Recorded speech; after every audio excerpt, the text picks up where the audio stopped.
synthesis research is also very, very essential and very much required, because it constitutes a very important area of translational research, translation, evidence translation into practice. So with this background, with these few words, I, without standing between the audience and our guest speaker, Dr. Denny John, may I request Dr. Madhavi, if you can project the CV of Dr. Denny John on the screen. I can just introduce, I have the pleasure in introducing Denny before you. I have known Denny for, I think, last 6-7 years. I have found him very thorough expert in this particular field, and he has first-hand experience in getting engaged into evidence synthesis research. He has been associated with different international groups which are engaged in this research, with Cochrane Group, and then also in other international groups. And now, of course, Denny is a freelancer. He is now a faculty with, he was also with Campbell Collaboration lastly, and he's a research synthesis specialist, evidence synthesis specialist. And now, of course, Denny is a freelancer and he is associated with different other projects, a very, very busy person. He is also currently, as I know, is also working as a faculty with a premier institute, if I'm not wrong, Yenapuya. And he is also supervising good number of PhD students in this research, evidence synthesis research. So it would be wonderful to hear Denny, and he is an excellent orator. He is an excellent teacher also. So let us hear Denny John on this particular topic, and I am sure by the time we listen to Denny, this will definitely help us who are trying to learn how to do evidence synthesis research. So of course, the time we have provided is very, very inadequate, I must say. But then hopefully this is the first introduction with all the people in this group who are interested in laying their hands on this kind of research.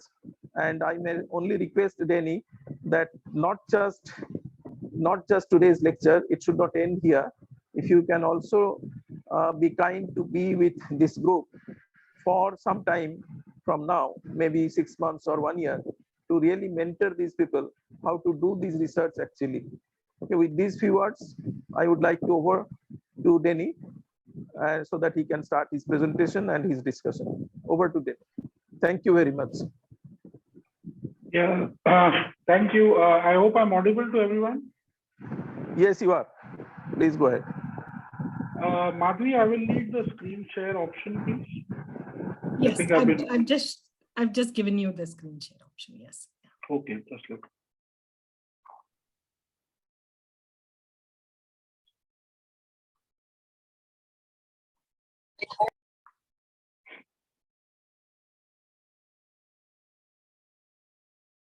So I hope everybody is able to see my screen.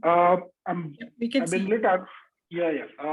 case I've been a little unwell, but I'm recuperating. So if in case someone is not able to, just apologies upfront. So my name is Denny John, currently based in Kolkata. I basically trained as an epidemiologist and a health economist. So kind of work on both areas. I also teach on the side. So I'm working in a consulting firm, but I enjoy teaching, and I am an adjunct professor with the Ramaya Institute of Applied Sciences in Bangalore. I started my journey in systematic reviews in way back in 2011. So it's almost a decade now on systematic reviews. I got trained while doing my master's in public health in University of Auckland by Cochrane, New Zealand at that particular time. And when I returned back to India, I initially started as a consumer referee with Cochrane Reviews, and then went on to become a official reviewer to Cochrane Systematic Reviews then became the co-convener with the Cochrane Economic Methods Group, and currently I'm the chair for the Cochrane Economic Methods Group. So I guide the methodological aspects on economic evidence in systematic reviews. You've just submitted a extension to the Cochrane handbook on how to do evidence around economic evidence, economic evaluation, cost effectiveness, cost utility. So I'm going to speak about evidence synthesis, the hows and whys. That's the name of the talk. I'll try to give a very brief overview of what is evidence synthesis, what was the past, where are we reached at present, and what is the future of evidence synthesis as we speak, and also share some methods of work in terms of scoping reviews and evidence gap maps based on some of the feedback that I've received in the past while this webinar invitation was sent to me. So the basic purpose of evidence synthesis is essentially to summarize empirical knowledge, is to take the stock of a body of research.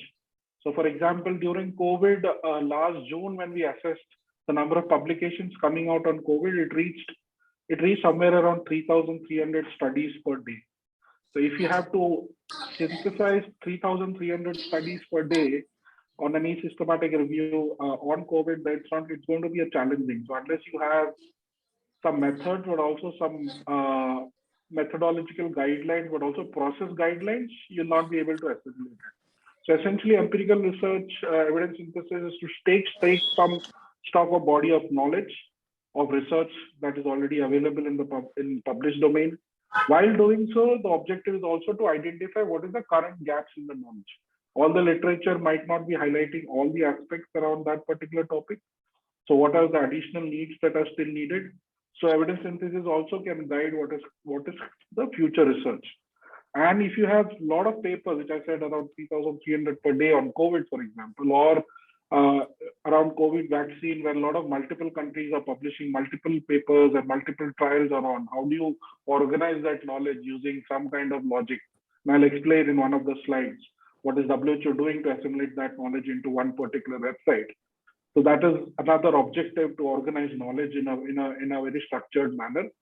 While doing so, it also provides directions of future research, because you're identifying gaps. You're also identifying what is the studies done on the topic till now. And the overall objective of evidence synthesis is, of course, to inform policy and practice. So that is where the need for free of any kind of, not only the bias in terms of search, but also in terms of presentation. So for example, one of the groups that I'm engaged with is actually going to submit a systematic review to the High Court in Delhi as an evidence to showcase that a particular intervention works.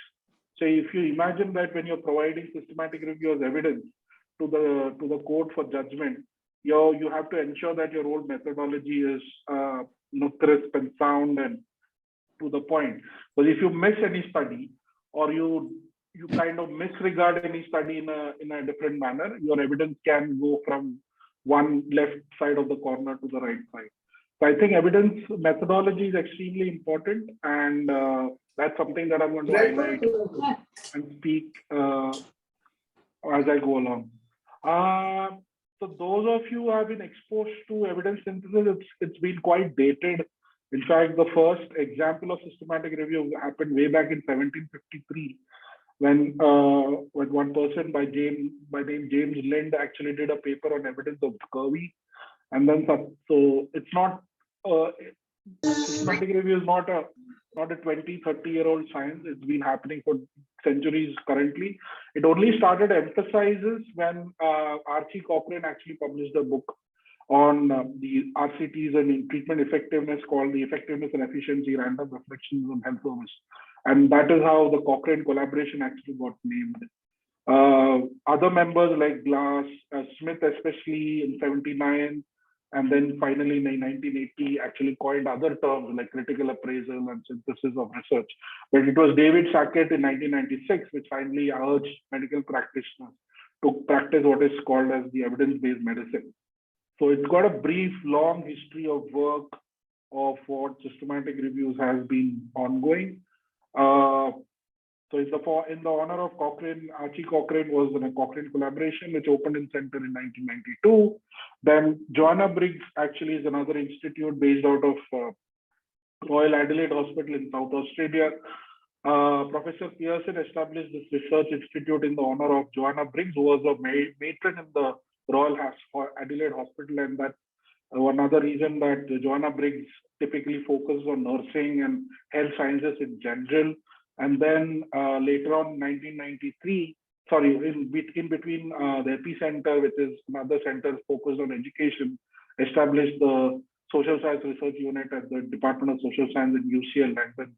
And this was named after at epicenter. And then finally, Campbell collaboration, where I used to work prior to being in Kolkata, started in 2000. So this is where the kind of past has been. However, the present is little going beyond effectiveness reviews. For traditionally, for longish years, systematic reviews have been focusing on evidence around effectiveness. So saying that drug A is more effective than drug B or placebo. But now there are various areas where systematic reviews have been useful. So it's now called beyond effectiveness reviews, and there are other methods that have come. There are also grade extensions. Grade is a methodology to assess the confidence of evidence. So those who are involved in creating guidelines should be familiar with grade. So now they have grade even to include for qualitative synthesis.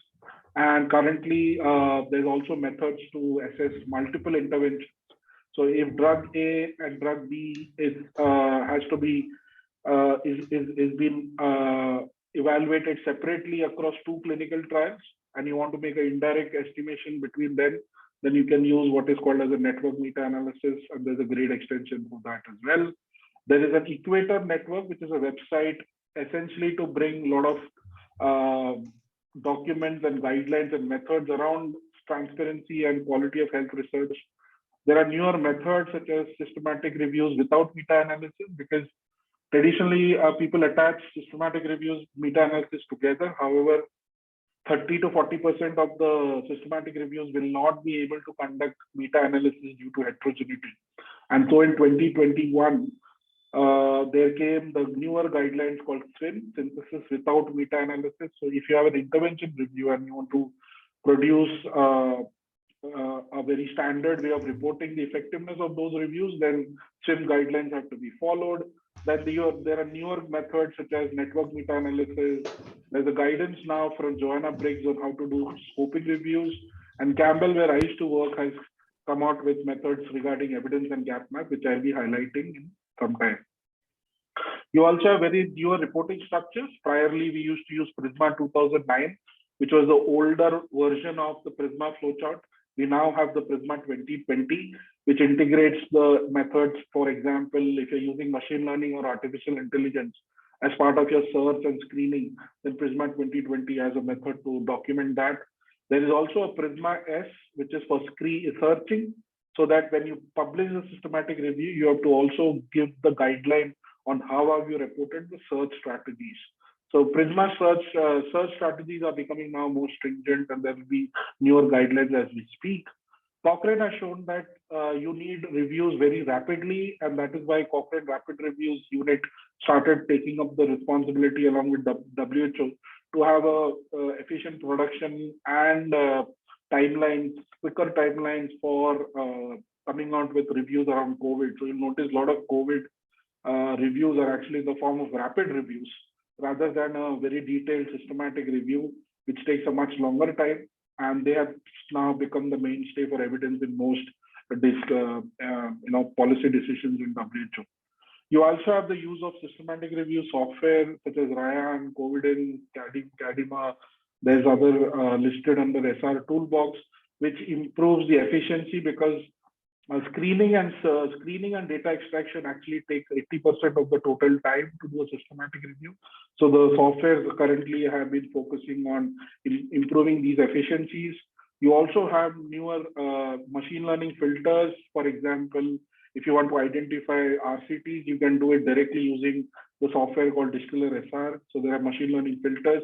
You also have artificial intelligence built in terms of screening, for example, in the software called Distiller SR, where you can actually, when you screen, say, around 200 studies, the software learns your decisions. And then if you just activate Ryan also currently has that feature. and you just activate it, it kind of gives the probability of inclusion and exclusion for the rest of the studies that you've included. And then finally, in 2018, the Cochrane, Campbell, Joanna Briggs, and Epicenter came together and formed what is now called the Evidence Synthesis International. The objective of this is to bring all the health sciences, social sciences, clinical, and public health in one single umbrella. And you'll notice some of the work recently has been published in terms of commissioning reviews and evidence architecture that has been published by WHO recently. So Evidence Synthesis International is the umbrella organization combining Campbell, Cochrane, Joanna Briggs Institute, and Epicenter in one big umbrella.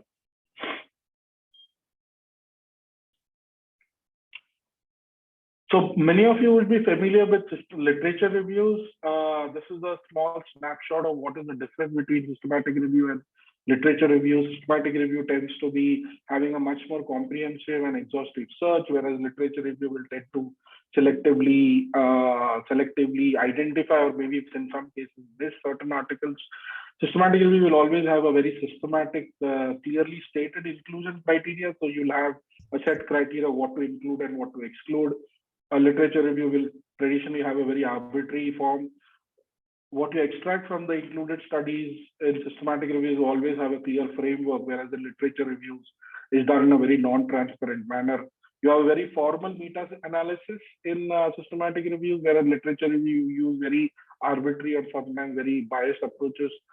Systematic reviews, all the results have to be presented, whereas literature reviews will always have a selective presentation of results. Systematic reviews used to be done by one. There are examples, many reviews in the past prior to 2015, where systematic reviews could be done or could be published with one author, but that is not allowed anymore because of the reason that you need to avoid, to probably give the independent arbitration that benefits between the two screening and inclusion exclusion people. So whereas literature review is usually done by one single person. So this is where literature review tends to differentiate between systematic review.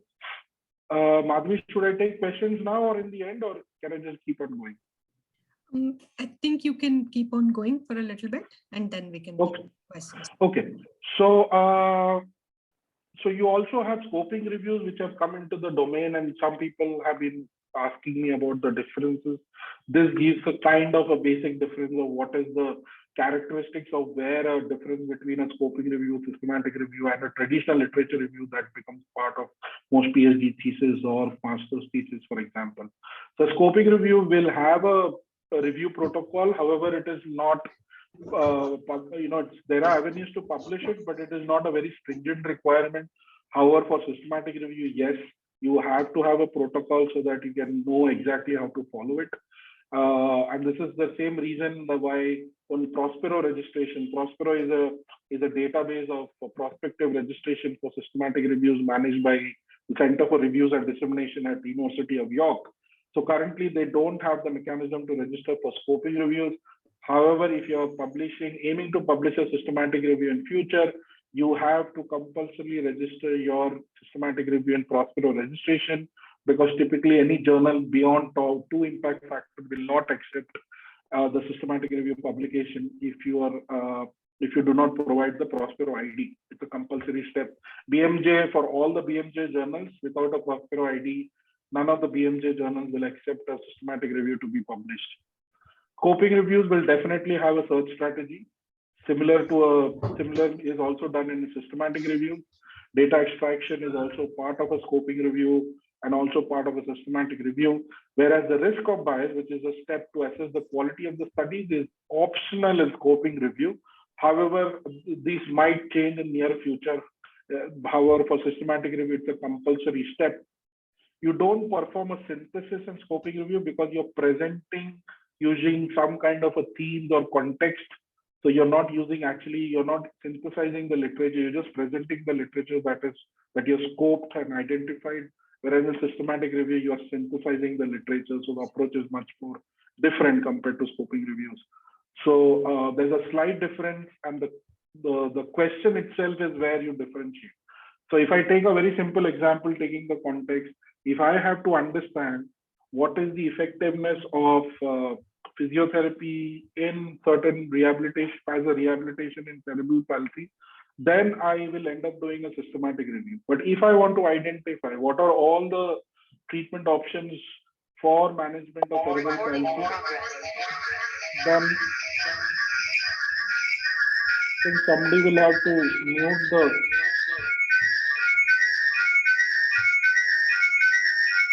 Sorry, can you all unmute, please, all of you, because there's some background noise. Yeah. Yeah, am I audible again? Yes, you're audible, Dr. David. Yeah, so if you, for example, if you want to identify all the rehabilitation options for cerebral palsy, then you'll end up doing a scoping review. However, if you're trying to measure the effectiveness of one rehabilitation approach versus another, then you'll end up doing a systematic review. So it's the question that differentiates the methodology, not the overall outcome. The outcomes can be similar, but it's actually the question that you're asking. If you want to do a comparative effectiveness, then you'll do a systematic reviews. If you have to identify only the effectiveness, you just want to identify what is the effectiveness. You don't want to understand whether one is effective or the other. You're just piling up data from different studies, then it will be a scoping review. So there's a slight difference between both, and depending on the kind of question that you're asking is how the method will differentiate. So systematic reviews is the most comprehensive and reliable statement. I have highlighted the words that explain the process of a systematic review. So essentially in the first step, you try to identify from databases. You then from those databases start synthesizing using a software like Excel or probably any of the softwares that I just mentioned in one of the slides called EpiReviewer or Digital SR.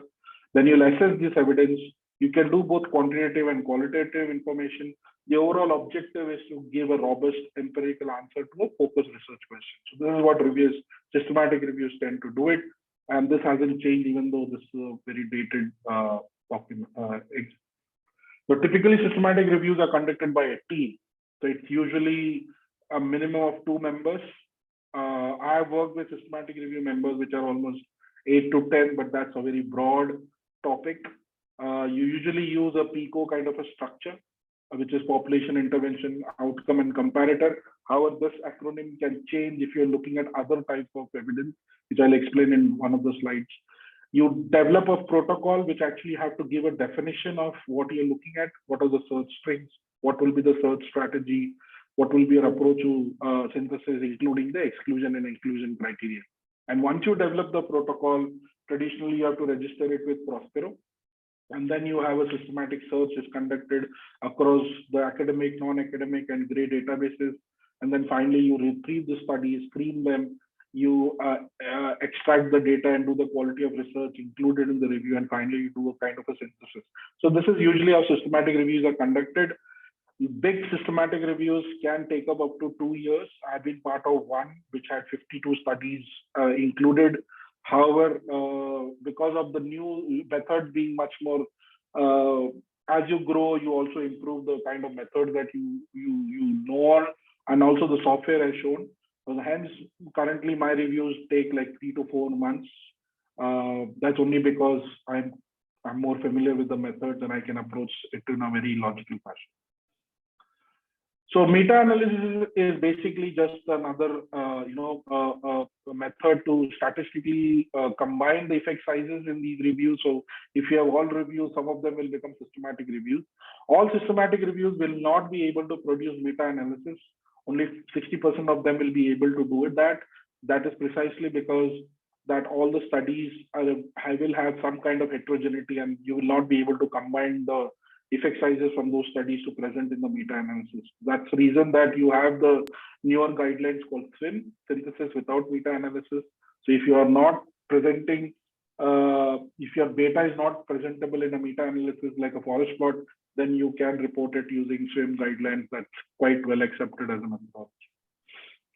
Now, why did it start? It started as a movement in Cochrane. Cochrane, this is the logo for Cochrane. It's C and the inverted C, and what you see in between is actually the forest plot of one of the most prominent systematic reviews that has changed evidence-based medicine.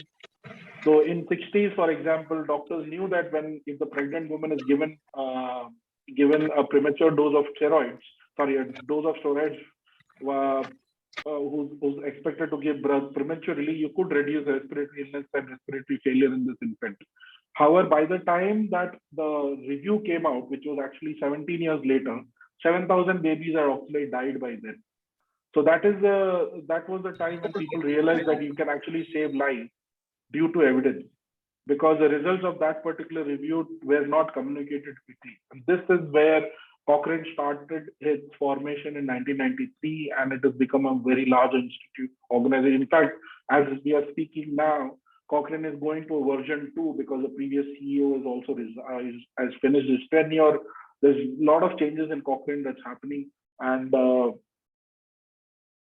seeing a newer version of what Cochrane will emerge post-COVID as we speak. You also have evidence to improve your guidelines. So this is the example for antiretroviral therapy in 2004. If your CD4 count was greater than 200, you were eligible for ART. However, by the time it got evidence for 2017, the evidence mentioned that you can have access to ART regardless of CD4 count. And this became important. This became evidence in the form of a systematic review in 2013, which became part of WHO guidelines. WHO by then had already formed what is called as the Guideline Development Group. There's a group in WHO called the Guideline Development Group, which converts this evidence into guidelines.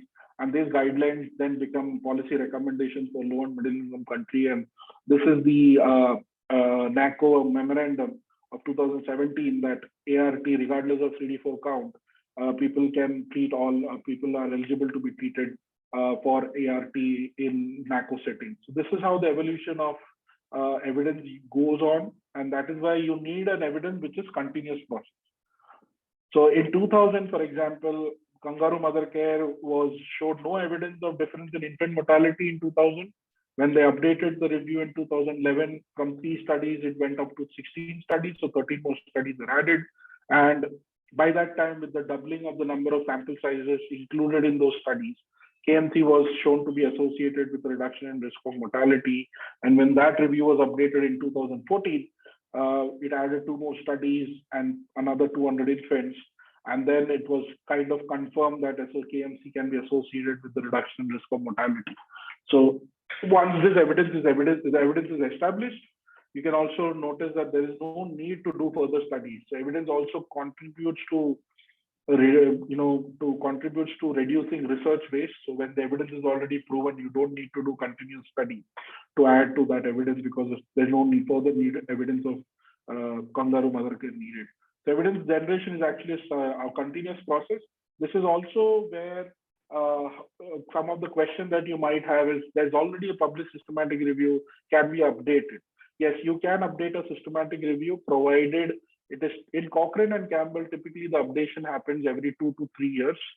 However, if you're independent of Cochrane and Campbell and you've seen that there's a systematic review published already, there's now guideline on how to update it and how do you report it.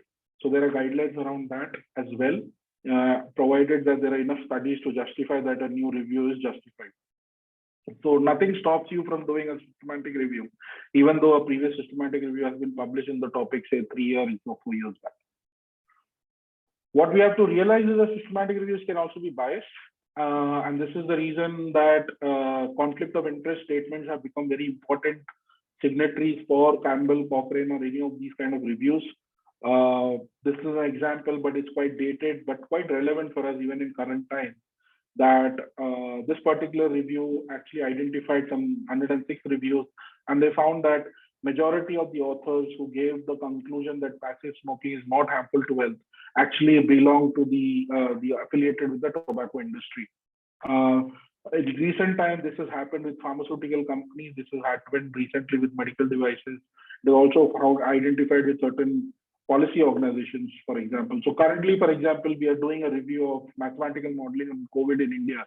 And one of the aspects that we are assessing is looking at whether ethics and transparency was part of the model building exercise, because there have been instances that mathematical modelers are also affiliated with, say, hospitals or medical device companies, and they're using mathematical models to highlight the number of COVID cases. So we are looking at that as well. So this is another important factor, that your reviews also need to have free of conflict of interest, so that the evidence is unbiased when it is presented. So evidence synthesis will have different objectives. You can have descriptive and objective, which is more descriptive. This is where scoping reviews or evidence and gap maps becomes more important. So basically what you do, you just document what has been done. You essentially don't conduct any kind of a formal synthesis. If you're aiming to do a synthesis, that means you want to explain whether one is effective or the other, what is the prevalence of, say, cerebral palsy in India, for example, you want to describe trends or patterns, then you end up doing a synthesis approach. There are some differences, there are some newer methods for synthesis as well. And so if you have, as I said, that based on the review questions for a systematic review, you can go beyond effectiveness reviews as well. So if you want to identify rates and trends, for example, incidence prevalence, then you will have a different review question. Correlates and causes, prevention and treatment, diagnosis, prognosis, methods and measures. So for overall, there are some 13 types of reviews, systematic review questions that are possible. This is a paper that we are writing currently, and hence it's also going to be part of a book which ICMR is going to release in few months, called A Beginner's Guide for Systematic Review. So this is part of that. So you have traditionally the effectiveness is the question that you would ask if you want to evaluate whether one certain practice or a treatment is, what is the impact on outcomes. In that case, you'll end up doing an effectiveness type of systematic review. You want to understand whether a particular program was successful or failed, then you would do an implementation type of systematic review. If you want to understand qualitative, then you'll do a qualitative type of systematic review. There are 13 types. I'm not going to go into detail, but briefly, these are the types where it's called typology of systematic review. So if you want to understand barriers and facilitators, if there's a diagnostic test and you want to be very specific of the specificity and specificity, what is the association between, say, ultraviolet radiation and artificial ultraviolet radiation and ocular disorders, then you have to look at into the reason I'm highlighting is this because it doesn't follow the PICO logic. The PICO doesn't work anymore if you're going beyond these kind of reviews. So for example, if you're looking at etiology, you will not have you'll have an exposure, condition, context kind of a acronym. You'll not have the population intervention comparator outcome. For example, prevalence and incidence, you'll use a condition, context, population kind of a acronym. It's called CO, COCO POP, rather than PICO. So these type of reviews also important to understand is because then your type of questions that you're asking are different. The type of outcome that you're going to look at is quite different. So if any of you are a psychologist and you want to evaluate the psychometric properties of a certain test in terms of reliability and validity, you might end up doing a psychometric kind of assessment. Of course, economic evidence, that's where my methodological expertise lies. There are methods on how to assess, when to assess. The most important factor for economic evaluation or cost effectiveness is when do you look at cost effectiveness evidence as part of an intervention. There is a methodology to do that. You don't, for everything, cost effectiveness is not important. We have also presented in the newer update for Cochrane Handbook, when do you actually look at cost as a factor to assess alongside effectiveness of interventions. You can also do prognostic, methodology, predictors, and expert and opinion and policy. So essentially, there are some 13 types of typology of systematic reviews that are possible. And each of these topics, each of these typology or types will have its own focus and outcomes. And based on that, your structures and questions will change. And based on that, the search strategy and inclusion exclusion will also make a difference. So this is the value of being, this is the need for actually looking beyond effectiveness type of systematic reviews. So probably Madhavi mentioned that in the end, there are some topics that you guys want to propose or probably wants to discuss. Start looking at beyond interventions as well, because even beyond effectiveness, cost is also important. You want to understand what is the prevalence of a disease, for example, things like that. So what makes a review a systematic review? It makes a review systematic only when you conduct a systematic search, screening, coding, synthesis, and finally presentation of results. So when you don't be systematic, that is where it introduces bias. And COVID has been one of the examples. If you remember the whole controversy around ivermectin. Ivermectin, most of the reviews did not look at the data from where these published studies are coming from. So initial systematic reviews showed ivermectin to be effective, but later on, when those reviews started looking at individual studies, they realized that a couple of studies had the data which was not presented in the manner that was analyzed or probably available, and hence the ivermectin evidence changed as the time went along. So that is the reason critical appraisal and all these aspects becomes very important. So, but you have different questions. So different type of questions will have different types of evidence, and if you have different types of evidence, you'll end up having different synthesis methods as well. So if I take the content and the scope, then systematic review traditionally synthesizes primary studies. And if you want to do a review of reviews, which is basically you want to assimilate all the systematic reviews together. So let's say you want to identify, currently one of the reviews that we are looking at is called on breast cancer. We are looking at all the treatment options on breast cancer. In that case, I will also identify systematic reviews around the topic. And then you'll also do, if you have to present the systematic reviews and primary studies, you will present using an evidence and gap map. You want to present only the systematic reviews and evidence gap maps, then you can do what is called as a mega map. And then finally, you can use a map of maps, which can present only the EGM. So depending on the scope and the content, the type of evidence synthesis product will change. Systematic reviews is just one of the methods to explain or present the evidence. There are other methods to show depending on the type of synthesis, type of scope that you want to present. So if you want to do a review of reviews, this is an example of a Cochrane review, which was part of to look at what are the financial arrangements for health systems in low and middle income countries. This was an overview of systematic reviews. So it identified somewhere around 15 systematic reviews in this particular system. So there are various ways to report this. Overview of systematic reviews, review of review, umbrella review, all actually are meaning the same.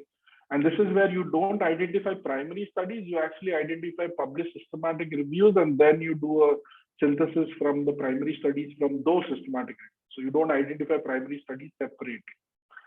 So this is where the example of systematic review of reviews will be. Madhuri asked me to look at evidence and gap maps. I'm just going to spend 1 or 2 minutes explaining that in a little more detail than what it is. So you have an evidence gap map, which is basically a matrix of intervention categories and outcomes in terms of columns and rows. It's a systematic presentation of all the reliable evidence. So let's say that you want to present something around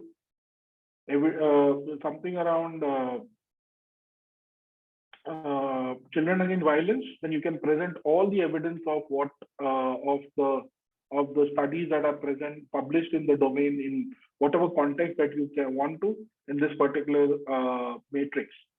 So I'll give an example in disability, which is relevant to the audience that we are speaking. You will have what is called as row. Basically, outcomes and interventions will be part of this particular domain, and each of the cell will report the number of studies in terms of impact evaluation, systematic reviews, and also you don't highlight primary studies except whatever is the question. So if you are saying that you want to identify only impact evaluation, then you identify that as part of the exercise. Now, what you have to think is that you have to understand and keep in mind that EGMs are systematic. So it will have a predefined protocol. It's slightly different because the EGMs have to have a matrix similar to this. If you don't have a matrix, it is difficult to say. So you need a matrix like this, which is a categories and columns. Without that, an EGM will be very difficult to present. So protocol has to have that list of what are the interventions in terms of categories or subcategories and what are the broad outcomes that you want to highlight. And hence you need a pre-specified protocol.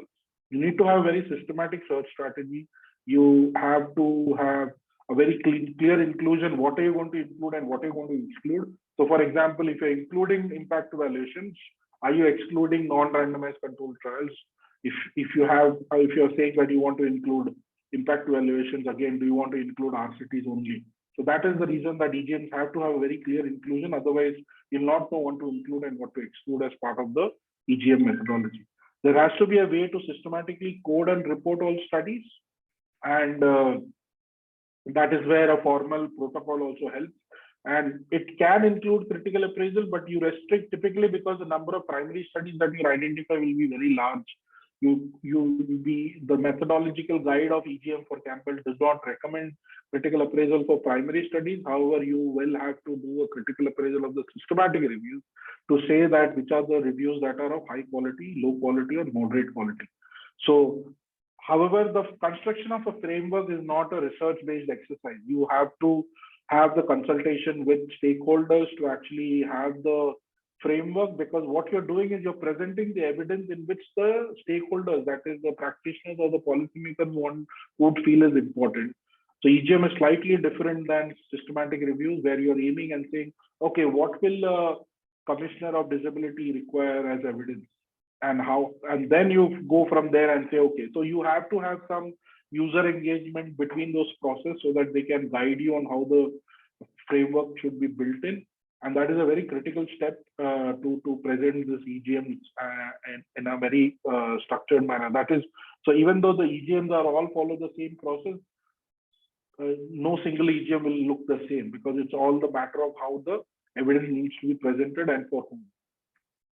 So this is an example, because of the audience, I pulled it up from Campbell early this morning, is about effectiveness of interventions for people with disabilities in low and middle income countries. This is already a published evidence in GapMap. If you go to this particular journal for Campbell systematic reviews, and this is open access, so you can download it and also share it freely.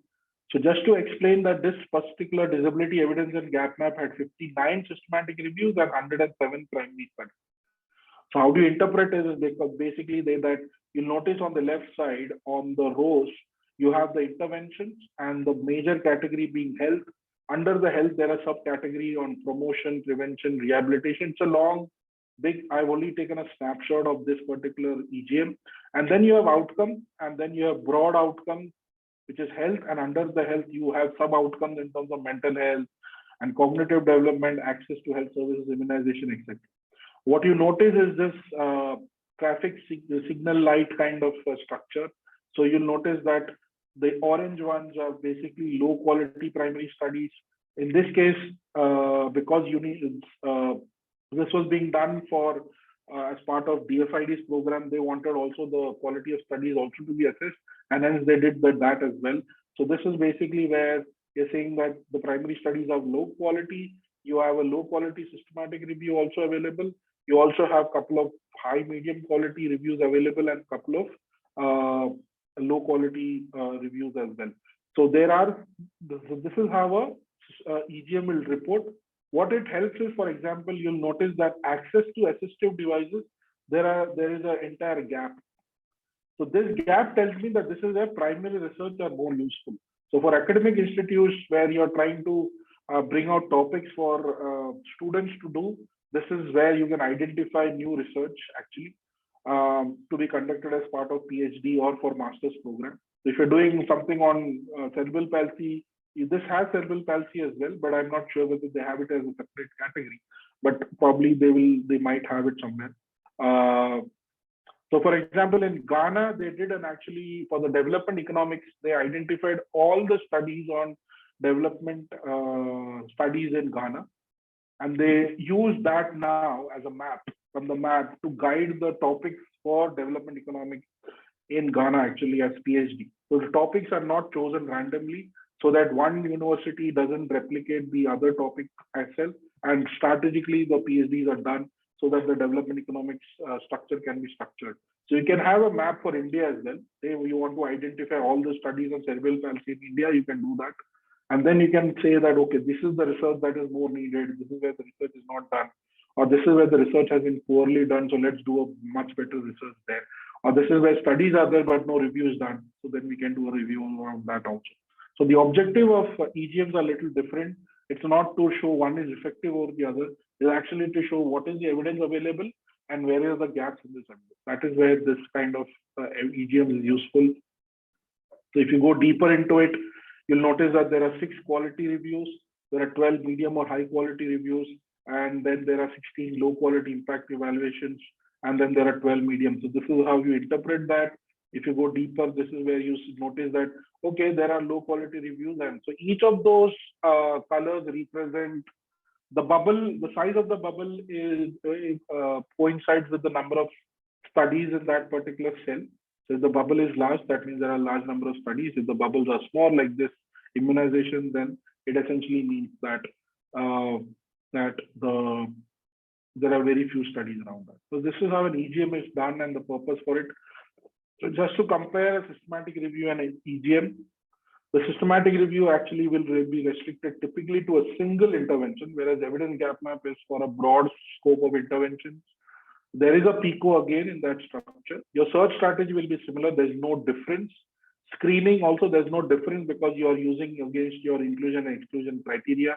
However, when you do the coding, then you code a limited number of study and intervention characteristics compared to a systematic review. Systematic review will have a much more detailed coding and data extraction compared to an EGM.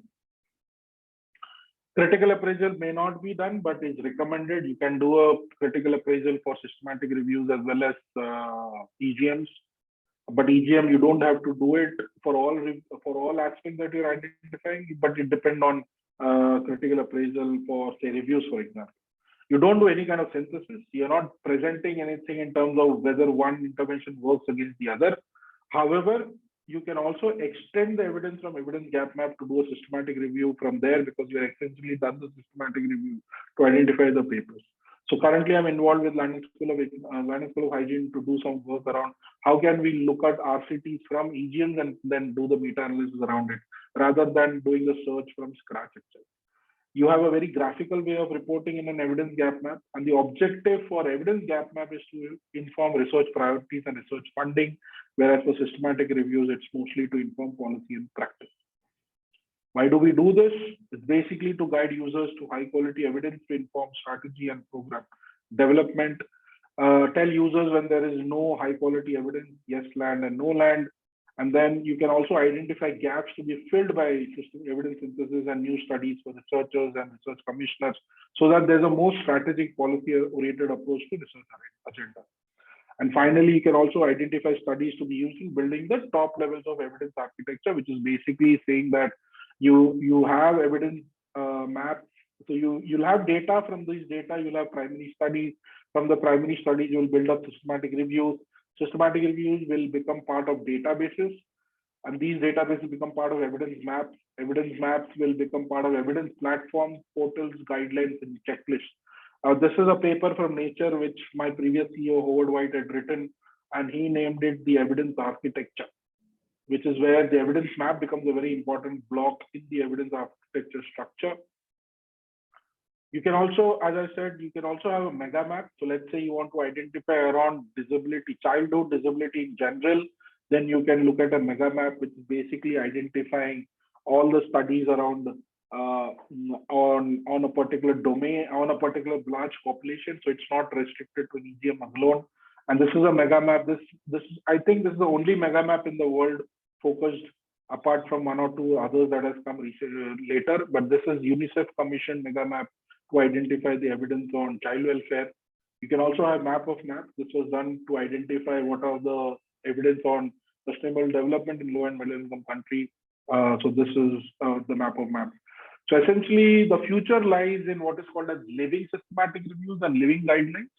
What is living systematic reviews is basically where, as the reviews get, once the review is published, then you run machine learning algorithms on search databases and you identify newer studies as they get published, and it gets integrated using softwares into the newer architecture. And so living systematic reviews, and WHO has now published living guidelines on COVID, for example. So you'll notice that the guidelines for 2019 for COVID has changed from 2020 to 2021. And this is the reason that in future guidelines will become more living and not static as we speak. You also have horizon scanning. So you have this is the COVID NMA, which is the living evidence synthesis to inform decisions by COVID. WHO, Cochrane, and a couple of other institutions have come together and formed this consortium. It's a good website if you want to understand how evidence is living. So each day as the studies get published, the systematic reviews get updated, and based on that, the network meta-analysis and meta-analysis is also updated. And from there, you have a living guideline. This is the guideline for 24th of September 2021. I think WHO is currently trying to publish the updated for that. So based on the newer evidence, they'll also have a newer guideline. So this is where the future lies. You also have horizon scanning managed by NIHR Innovation Observatory. So for example, how do we identify all the assistive devices in the field of rehabilitation for cerebral palsy? There is no mechanism to do that right now. But if you have to do it, you can do what is called as horizon scanning. That's a method to identify all the medical interventions into one particular. So if you want to know more about it, just go to this web. If you Google NIHR Observatory, you'll know what I'm speaking. You also have evidence and gap map, which is going to be important in the near future. There's a database called Epistemologos. Epistemologos is managed by an organization in Chile, Santiago, South America, and they use artificial intelligence and machine learning to update their database. The current number is somewhere around 33,000 systematic reviews. No, not 33. I think it's reached around that. So what they have done is they created all the databases of all the systematic reviews published in health in the world. So they use machine learning to identify it every Friday, and then they bring it updated. So use the Epistemologos if you want to know what other systematic reviews published in your topic, for example. We are talking about evidence on tap. That's something that I'm working at present on breast cancer. So down the line, if anybody, practitioner, doctor, pharmaceutical company, medical devices wants to understand what is the evidence on breast cancer, all they have to do is just go to the website that we are currently creating, and the current latest evidence on that topic will be available. And that is what evidence architecture will look like in the long run. That is, you want evidence on tap because you want to make policy decisions today using the evidence from yesterday. So if your evidence is not updated, you cannot make the policy decisions as we speak. You need a lot of knowledge brokering, which is a new domain coming from European context, that there are now organizations which try to link the evidence generation to the evidence to the policymakers. So there are many institutions and other things that's going to come. That's there. There are newer guidelines that are going to come. I think Cheers 2020 was something that I was involved with, and this got published in January, which is a new updated checklist to assess quality and reporting of economic evaluation studies. And then the grade, which is currently the grade only has for resource cost, but not for trial and model-based economic evaluation. So the grade will also be published in coming months on for trials and model-based economic evaluation. So this is where the future of evidence synthesis lies.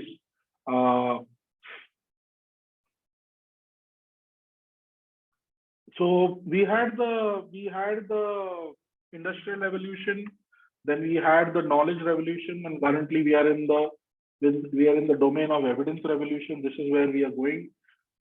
You will notice that there is no evidence-based rehabilitation book yet.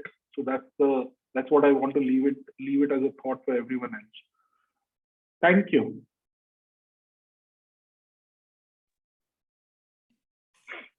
Thank you, Dr. Denny. That was wonderful. And at least we know what is the importance of evidence evolution right now. And that was excellent. Yeah, we can just take some questions right now before we'll have two of them basically will present their proposals or whatever for an appraisal from you. So we'll know that. So we'll just give about 5 minutes for some question answer session. I see one, Dr. Sharmila, can language bias introduce gaps in systematic reviews? How to overcome this bias? That's what it is. Yes, so language does introduce a bias. For example, one of the reviews that I was involved some time back on kangaroo mother care. Actually, we had an issue because kangaroo mother care as an intervention originated in South America. So a lot of the initial studies were published in Spanish and Portuguese. So, but however, we were only as researchers, we were only having knowledge of English language. So the main criteria that you have to look in is the study relevant in a certain language and a context? If yes, then you have to include it beyond English. Traditionally, for Cochrane reviews, you will notice that language is not a limitation. You have to include all languages. In Campbell, you have to include all languages because the objective here is to is to ensure that all the evidence is available. However, if you are doing a review on your own as an academic team and you don't have the resources to do it, then you can restrict and say that we are restricting it to the English language. For example, if you're doing anything on Chinese herbal medicine, there's no way that you can exclude Chinese articles because most of the literature will be on Chinese. So it's a call based on the context. Another review that I was involved in way back in 13 was on community health insurance. Now, community health insurance predominant in Africa, where both French and German nations are there. So much of the papers will be available in that language. So if your focus of disease or intervention has a language and a geography context, and if you have enough evidence to say, yes, language limitation might be a factor for bias, then please ensure that you go beyond English. However, traditionally, as I said, that Cochrane and Campbell or JBI doesn't accept language as a criteria for limitation of inclusion of study. You'll have to mandatory include all. So the only way to overcome is Google Translate is now evolved much. I have used Google Translate in case I don't understand the abstract or the data that is available. So the only way to overcome this bias is to extend the language beyond English. Yes. So can I ask one question? Just because I just wanted if you could just help us understand in systematic reviews, what could be qualitative and quantitative type of analysis that you would actually look for in systematic reviews? So there are now mixed method reviews also. So I'm not an expert on that. I usually take help from another researcher if I'm doing some kind of mixed method synthesis. So for example, one of the reviews that I was engaged in 2013 on community health insurance, we wanted to understand what are the barriers and facilitators on involuntary health insurance schemes in the community. So if I have to understand barriers and facilitators, there will be quantitative ways of assessing that outcome, but there will be also qualitative studies which will give that. So this is where depending on the typology of systematic reviews that I mentioned in my presentation, you will have some studies around certain study designs also to be included. In qualitative synthesis, however, the methods are becoming more important because Cochrane has now a qualitative synthesis group. So they have a grade, they have a method to synthesize qualitative studies, they have a critical appraisal tool now. So it all depends on the question that you're assessing. Based on the question, if you feel that qualitative studies is going to be one of the facets that's going to be included, then the whole process follows from there. So the search and screening doesn't change. The critical appraisal tools are different. There's a separate critical appraisal tool. If you're doing a mixed method synthesis, also there's a mixed method appraisal tool, MMAT, which is basically because sometimes the mixed method studies, there are mixed method studies. So you might have one study which has got both the quant and qual. There's also correct COREQ, which is a checklist to report qualitative studies. So that's another checklist for qualitative studies. So the Cochrane has got a lot of guidelines on how to do qualitative synthesis. But remember, qualitative synthesis for Cochrane is based only on intervention. If you want to understand barriers and facilitators, for example, access to rehabilitation services for cerebral palsy in low and middle income countries, there would be a qualitative aspect to it as well. In that case, Cochrane handbook will not be useful because they focus essentially only on interventions and not on barriers and facilitators.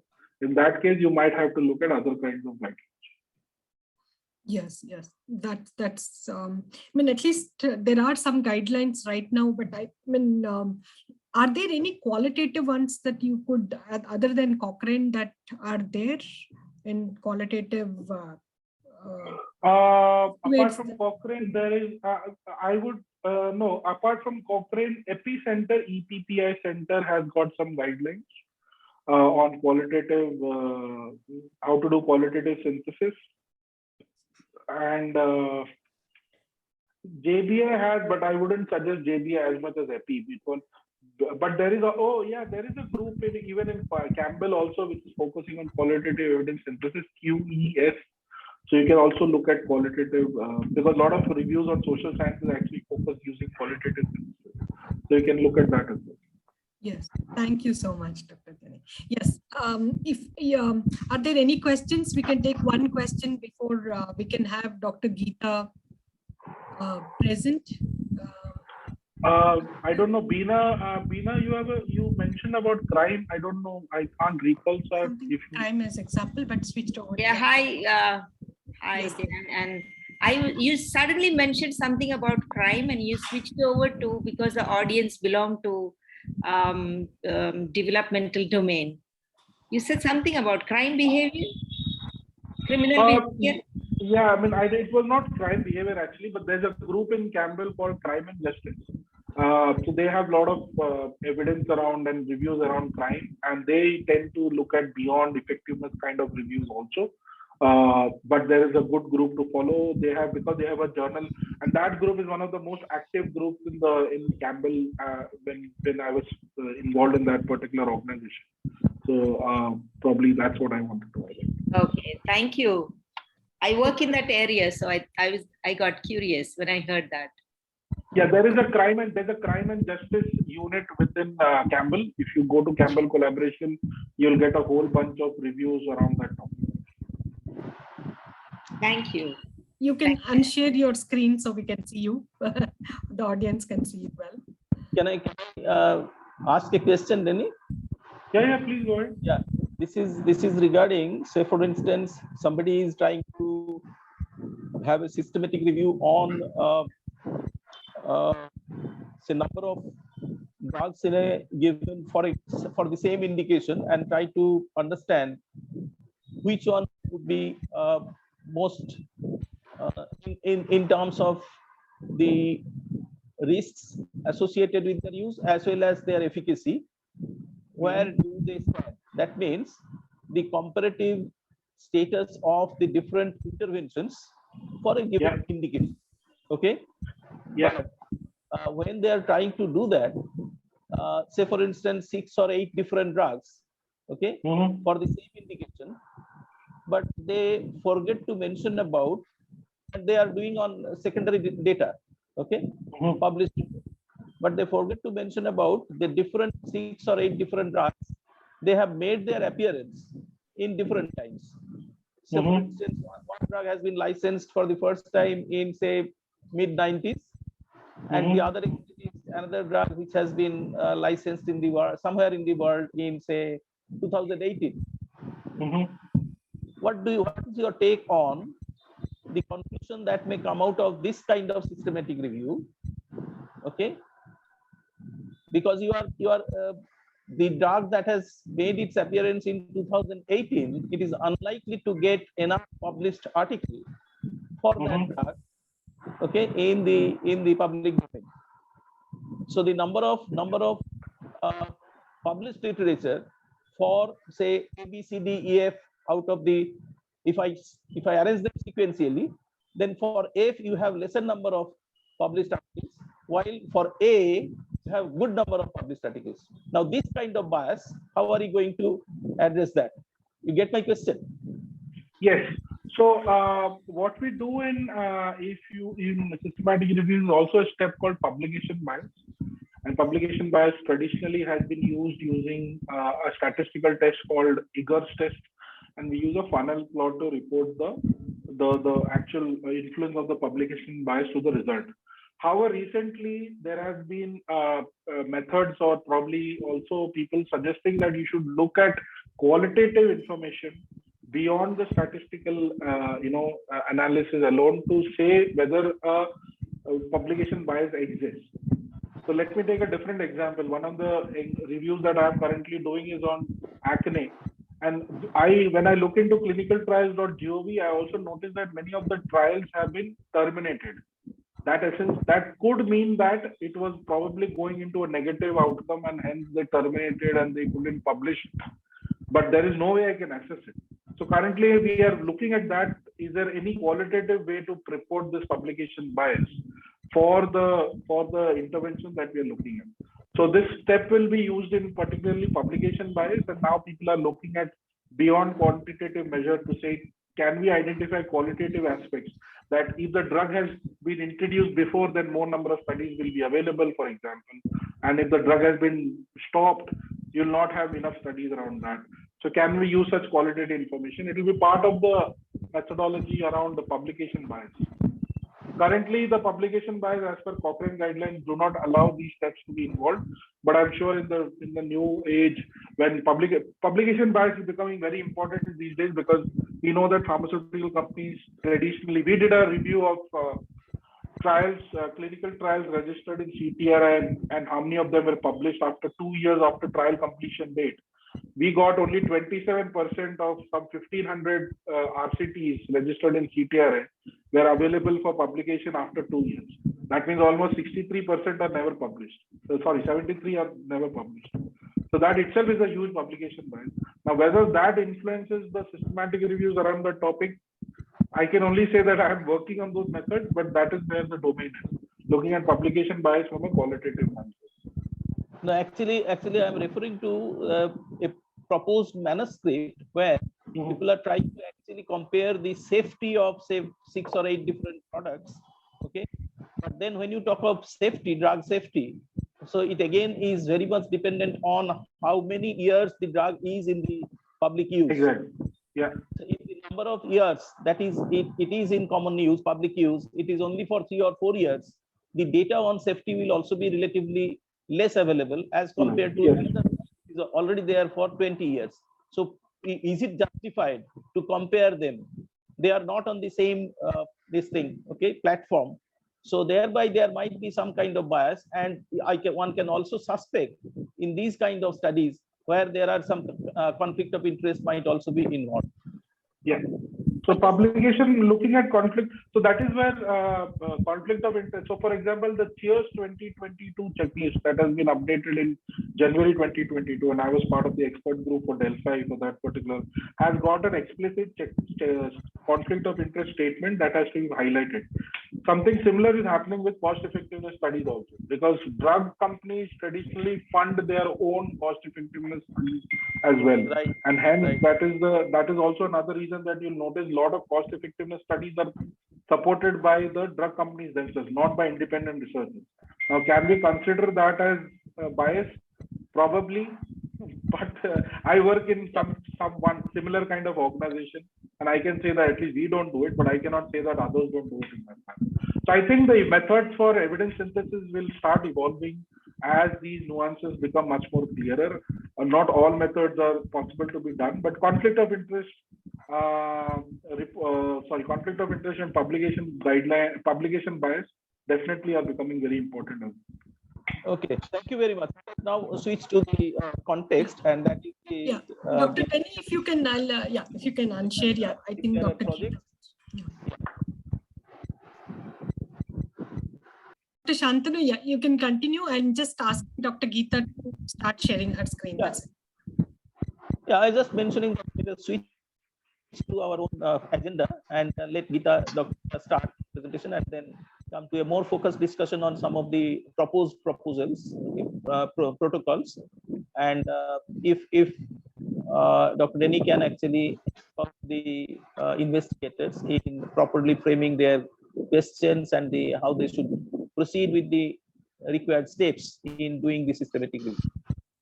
Over to Dr. Geeta, please. Thank you. Dr. Geeta already has some proposal, so I think she will just discuss what her systematic review proposal is, so that we can get an appraisal from Dr. Denny about the. Yeah, Dr. Geeta, over to Dr. Geeta. Hello, am I audible? Yes, Geeta, you're audible. Good evening, sir. That was quite an informative session and quite helpful also. So I'm looking forward to get my proposal. Thank you so much. So I'm starting. My title is Inclusive Employment Scenario, Understanding Patterns. Hello? I am telling you is, can you take the book? Hello? Geeta, I think we have some background noise. Please, can you? Yeah, there is some background noise. Can you all? I didn't know you were leaving for IS. Yes, yeah. So my title presentation is Inclusive Employment Scenario, Understanding Factors Influencing Employability of Persons with Disabilities in India, a Systematic Review. With the little background, employment is considered to be a critical element of an Indian living, and many authors have found that it is the primary aspiration of persons with disabilities worldwide, including India. So there is compelling evidence that work improves general health and well-being and reduces psychological stress. Despite that fact, despite the recent strides in terms of legislative frameworks aligned to the UNCRPD 2004, like RPWD Act 2016, the social reality of the employment status of the persons with disabilities is in stark contrast. Only 48% of persons with disabilities are employed as compared to 72% without any disability. It becomes all the more important in the view of the Sustainable Development Goals, where is the Development Goal 1, which is poverty elevation, and Sustainable Development Goal 8, which is decent work for all, outlined in Agenda 2030 of the United Nations for Sustainable Development. There are many studies done in this area, yet there seems to be a dearth of empirical studies and also studies with the summarized findings to guide best practices in this area. Also, studies regarding factors which contribute to differences in employment rates within heterogeneous group of persons with disabilities have received less attention, lest aside any evidence-based program for such. Hence, the need for the current study. The findings will help develop corrective measures for the barriers to employment and also to devise intervention program for promoting inclusive employment. So my objectives are to identify the facilitators and barriers to the employability of persons with disability as unique to the Indian context, to identify the gaps between the legal provision and the reality by analysis of the employment rate across different heterogeneous group of disabilities, then to identify the specialized employment program for persons with disabilities. The research questions are, what are the factors influencing employability of persons with disabilities in India? What is the current status of inclusive employment for persons with disabilities in India? How do different heterogeneous group of persons with disabilities fare regarding employment status? What is the evidence regarding workplace intervention for persons with disabilities? The study is planned to be conducted in phases. The methodology for the objective 1,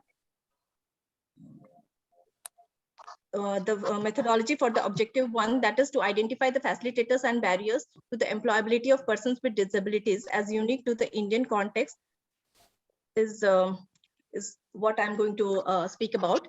So after preliminary research and idea validation, the criteria for the inclusion of the studies has been set, and it is going to be the PICO format.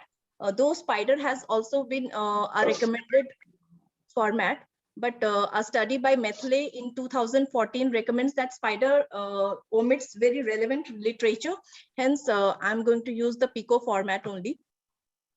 The population here is the population persons with disabilities, working age 16 to 65 years, any gender.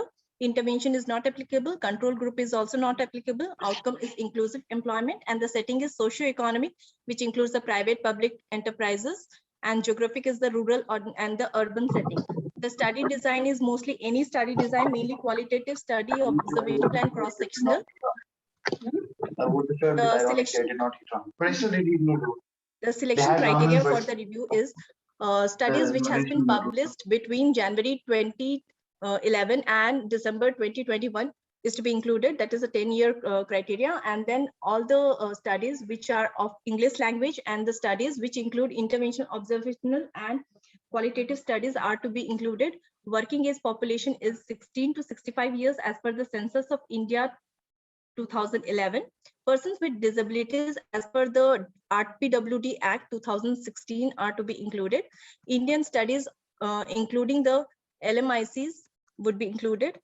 Then these studies should report the factors regarding employability with at least one of the following work outcomes, that is maintaining the job or return to work, and obtaining a job or employment status which is previously employed or unemployed. Then the criteria for excluding the study, which is not covered in the inclusion criteria, are the participants which have other chronic diseases, which is not defined in the RPWD Act, would be excluded.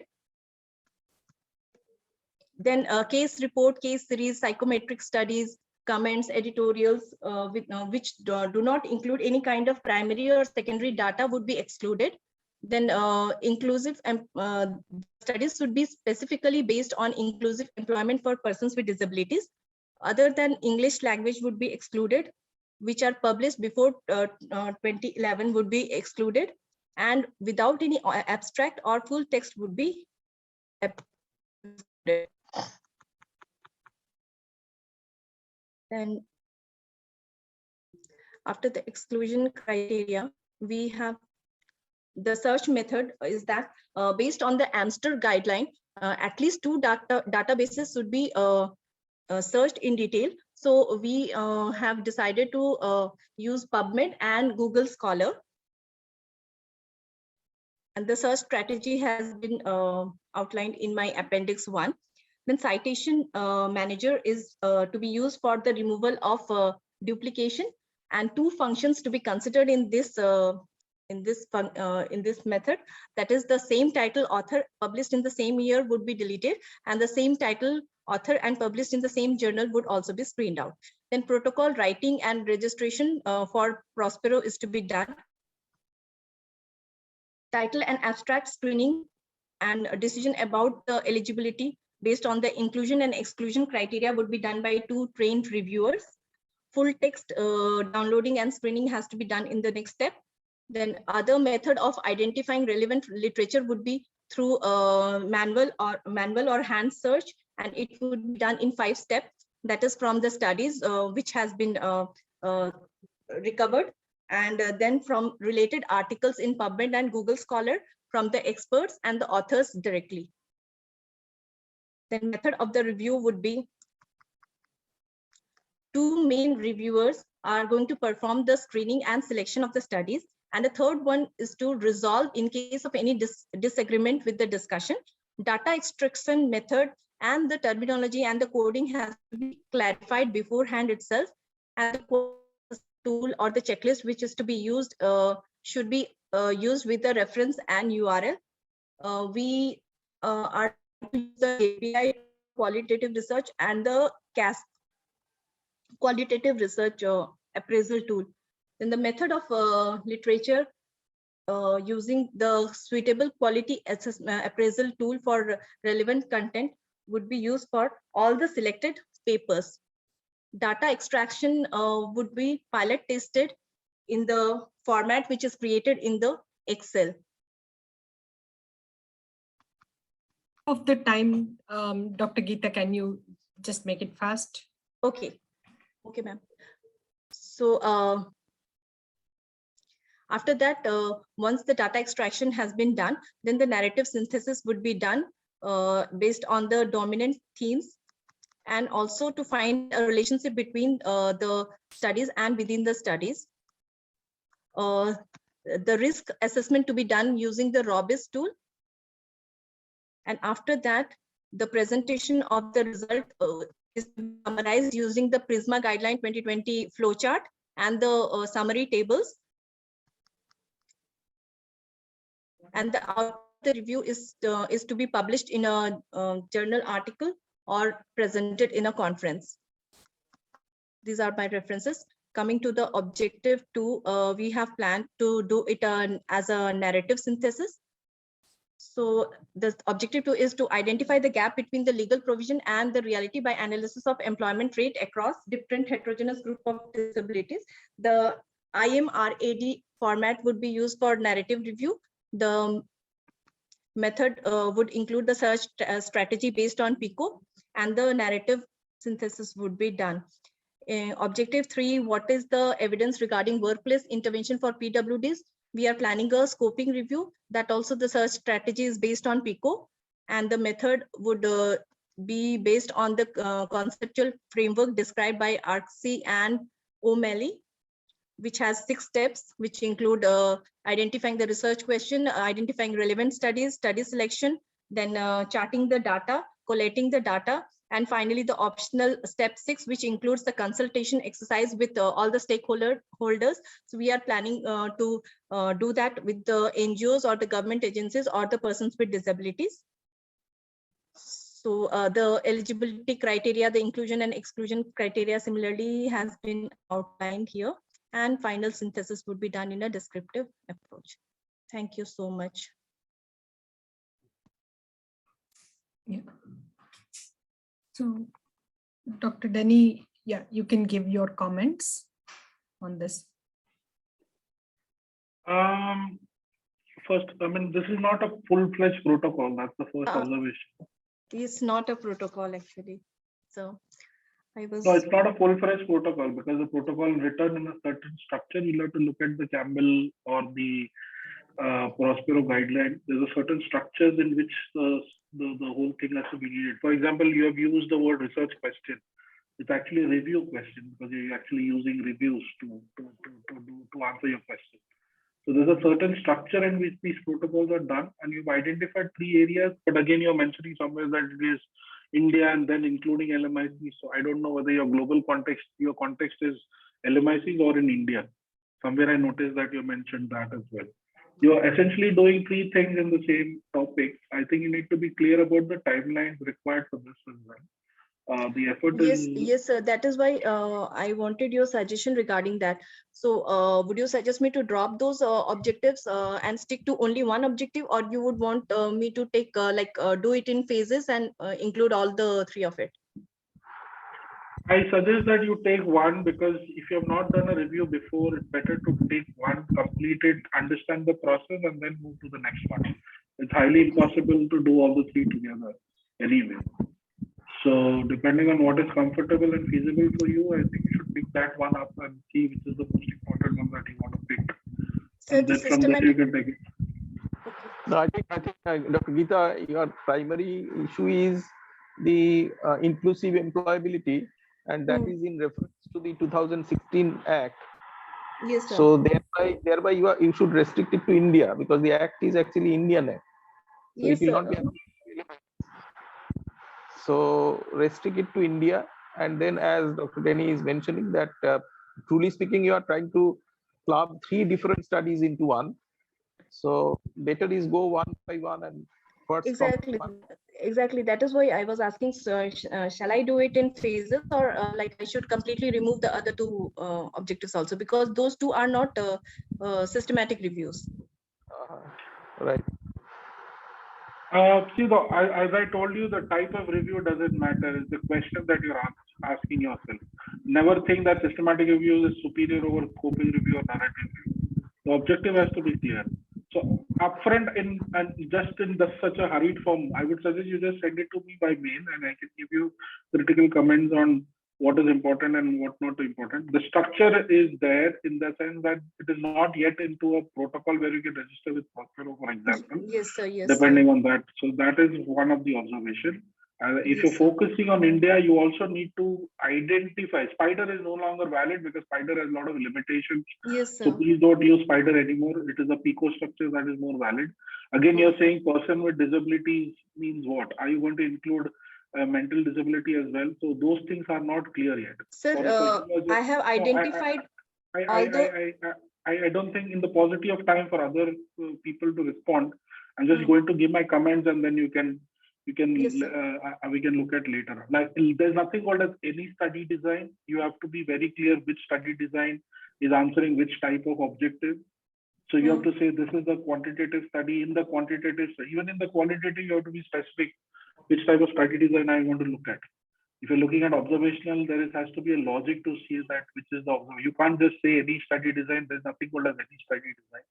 So this is where I'm saying that it's critical, and we don't know why. If you're saying it's published between 2011 2021, is it because it's a 20-year? If that is there, are you comfortable with that number? Do you see that there are published studies before 2000? Sorry, before. Between that number, it's a 10-year difference, right? So why is a 10-year difference? Is it because of certain factors that published studies are not available before that? All these has to be answered. Okay. You can't just arbitrarily say that I have to have 10 years because 10 years is what I have. There has to be a logical. The data were redundant. That's why. That is what you think. How do you see that data is redundant? Denny, one question is about that if we try to actually see whether the Act 2016 Act in any way has impacted on the employability or inclusive employability in India, then probably we can have the publications prior to or other data sources.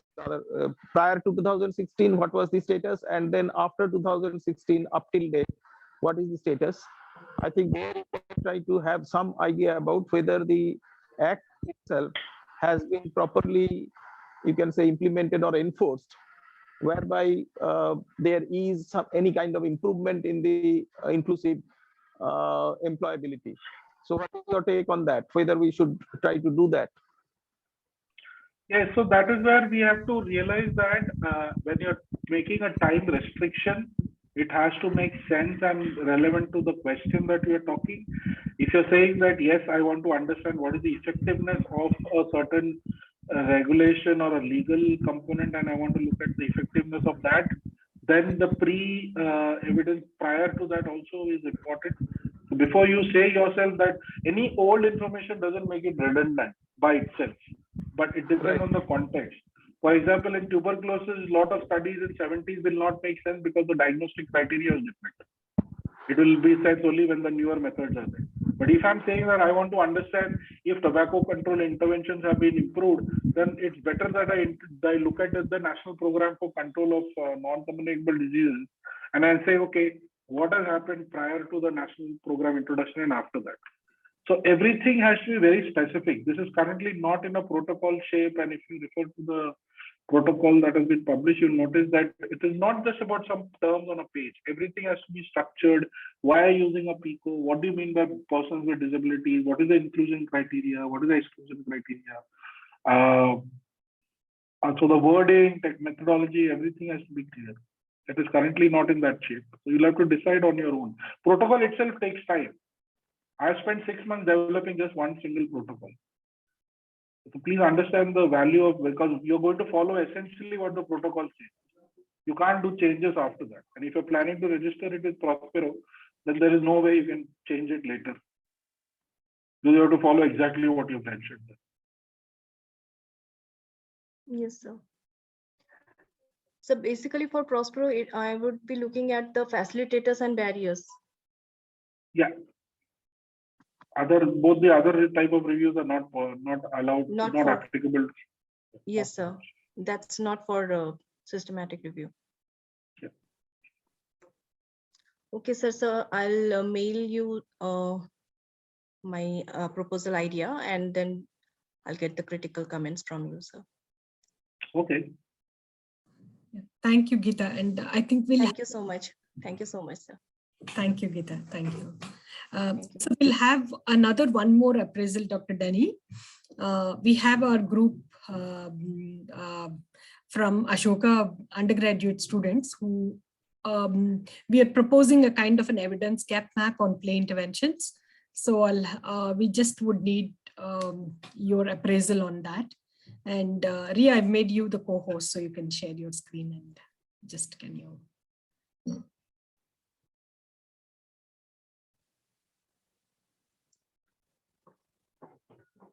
I hope you can see my screen. You can see the screen, yes. Okay. I'll start then. Good evening, everyone. As part of the Child Development Lab at Ashoka University, we'll be presenting our title registration form for an EGM.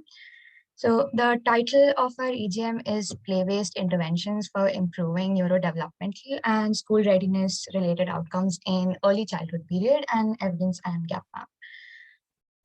This particular EGM aims to highlight the existing play-based interventions that... Ria, can I make a suggestion? If you end up reading the whole thing, it will take another half an hour. So can you just read it so that only the essential parts are required? Because yeah, we can also... Sure, definitely. Just this first part though, that improve. So yeah, we're just aiming to highlight the existing play-based interventions that improve neurodevelopmental and school readiness related outcomes within typically developing and at children during early childhood. So our rationale for this EGM is twofold. First, according to the United for the rights of the child. Children are ensured the best possible life. They have the right to enjoy the highest standard of health and to develop to their fullest potential. So to this end, the field of ECD has made considerable progress in understanding the kinds of experiences and learning opportunities that are needed to foster optimal development in children, especially in the ages of 0 to 6 years.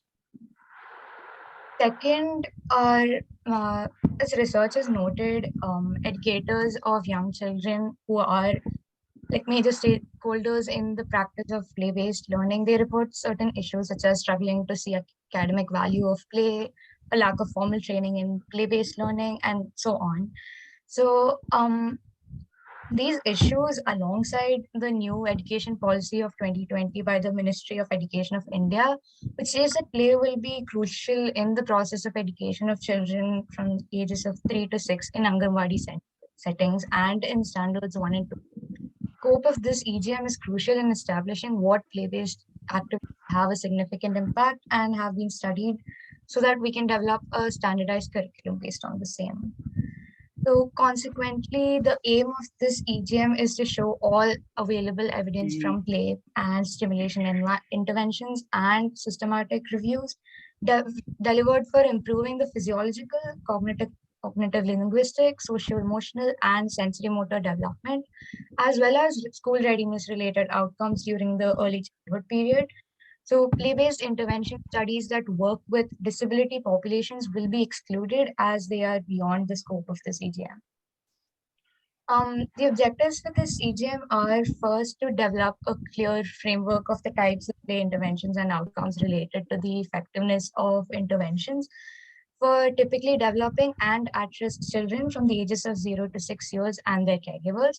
Second, to map the existing systematic reviews and primary studies on the effectiveness of play interventions and or programs on improving neurodevelopmental outcomes and the outcomes that I mentioned earlier, as well as in this specific population.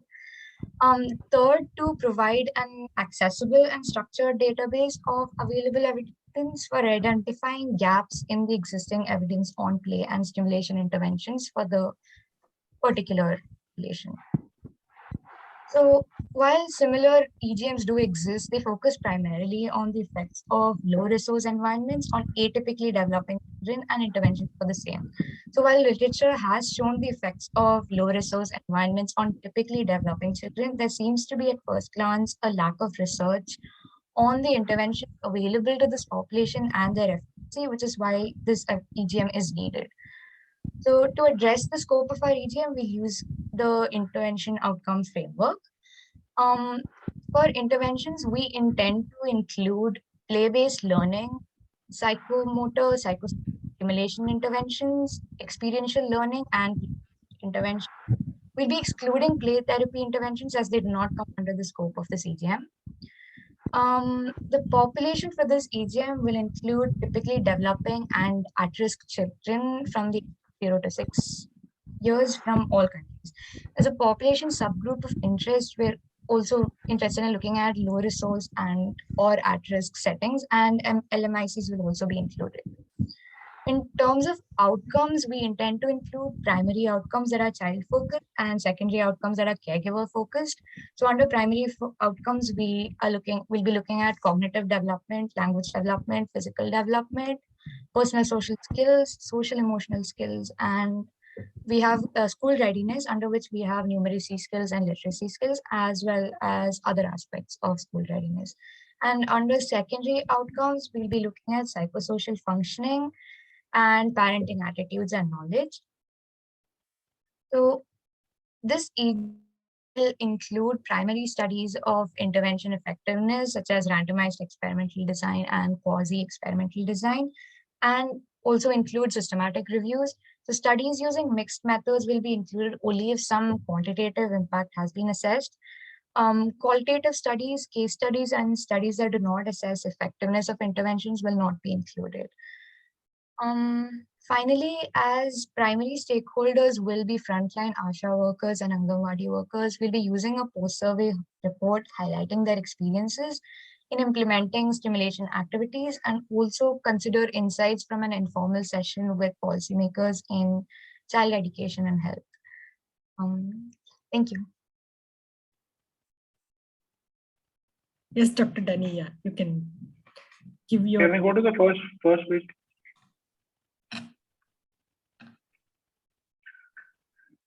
Yeah, the second last paragraph, please, last sentence.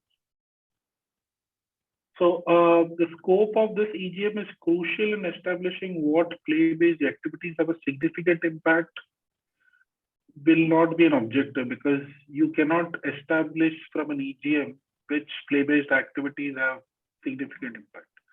EGM will also not be able to develop any standardized curriculum because it is not going to tell which is effective and which is not effective. So this will not be part of it. Number one. Number two, I noticed that this is a global review, right? If I'm correct, but you're only using the Ministry of Education India as a reference to highlight this particular focus. Is there a global evidence? Is there a global statement by any of the UN agencies to highlight play-based interventions for this particular group? Then that will be relevant here, because if you, what I notice here is that you've taken an Indian context and trying to put it into a global evidence, which won't work. Because when you're looking at global evidence, it has to make sense globally. So there has to be a UN statement around it. You'll have to, your stakeholder engagement is not about ASHA workers. The stakeholder engagement in EGM is to guide the framework, the EGM framework into the matrices. That is important, because that is where the EGM becomes little complex and systematic reviews. And without a, and I've been into at least 2 EGMs, so I know the challenge. For road safety, for example, which was done and published in Campbell, I'm not a road safety expert. I come from, I'm a methodologist. And the person who's also my co-author is a road safety guy. So I have to sit across both and understand which is the evidence that he or as a practitioner, then this has to be sent to some other people across the, so there are multiple iterations required for stakeholder engagement, and that is essentially part of the protocol. It need not be detailed in the title registration as of now. If you guys are planning to publish it in the Campbell, the stakeholder engagement is not about interviews to understand what are the effects, what are the interventions. It's about what is the evidence. So you are saying that, let's assume that you are one of the stakeholders, you are one of the teachers who want to use that. So your opinion of saying, what is the evidence that I need for these speech outcomes? That is what a stakeholder engagement is going to look at.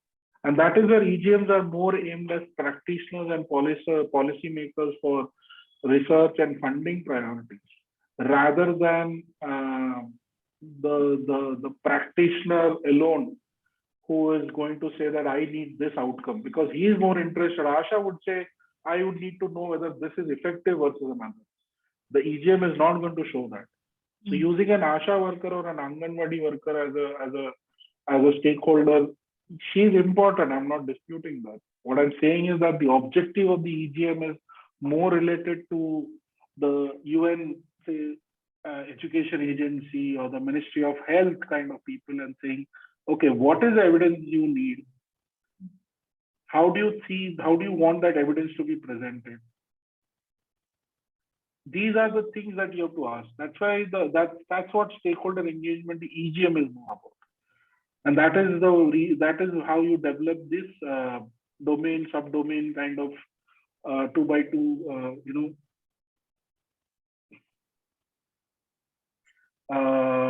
that's what it will be differentiating. That's what it will be differentiating the use of the interviews. The objective here is that you as a researcher will be having biases in what the evidence is important. But the objective of EGM is not the same. So that's the reason to highlight that. If you go down, please. Yeah, so the objective is quite fine. There is no issues around that. When you know that you're telling me that several existing evidence and gap maps have scope, I don't understand that. Are there published? Here the objective is that are there published evidence gap maps on this topic? Have you identified any? So that is what you have to identify. Here the objective is, did you identify systematic reviews? Because as you said, you will be identifying systematic reviews. So the objective here is to identify systematic reviews and also say that there is no evidence gap map present in those particular topics. So that is where, if there are no evidence gap map, then you can use this paragraph to highlight. The objective here is not to say lack of research or anything. It's about to highlight that there is no evidence gap map currently there. Is there some statement of saying, yes, evidence on this topic is needed, then you can highlight that as a reference and then say this is why the EGM becomes important in this context. So that's regarding this paragraph. Can you go down, please? Yeah, the interventions is fine, but you'll notice that in the EGM that I presented in the slide, and I've shared it with Madhavi to be shared to all participants, you'll notice that there's a theme, sub-theme logic. So if you're saying play-based learning, if it's a category, within these categories, what are the other interventions that you want to focus? So I think in the next page, if you go page 5, please, you have to say that against this, what are the other intervention subcategories?